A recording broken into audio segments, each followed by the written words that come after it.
Di ka na namin kailangan. Ang dami mong drama sa buhay. Parehas lang kayo ni Parks. Nag-champion kami nang wala ka kaya trade ka na namin. Ang gusto sana namin si Cedric Berfield. Fair trade yun. Dahil alam niyo naman napakahusay ni Mikey Williams. Nagsawa na lang talaga kami kasi mukhang ayaw na maglaro sa amin. Ang dami ng inoffer pati itong kondo na ito. Inoffer na namin kasama na si Yam. Anong sabi? Pero pag-iisipan pa din daw niya.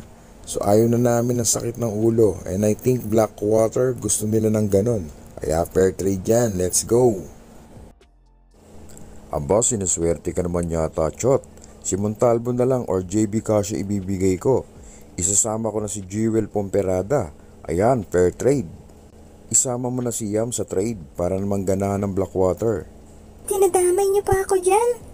Pinatangkad ko na nga kayo, di ba, Boss Toyo? Gang gang.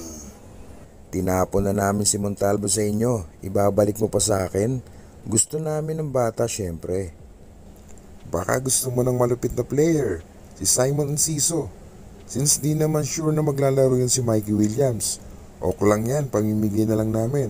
Huwag naman baldog. Kayo na nga napili ni Troy. Tas bibigyan mo pa ako ng isa pang sakit ng ulo. Pati sa Navarro, tinarget niyo din. Secret lang yun ah. Paano mo nalaman? Marites ka talaga, no? Saka di pa sure. Nag-iisip pa si Troy.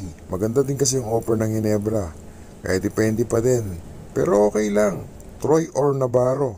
Basta big man. Masyado ng madaming guard. Di ko naman ginagamit. Di ko alam paano gamitin. Ikaw na lang kaya i-trade namin. Coach team, baka trip nyo. Mikey Hall trade.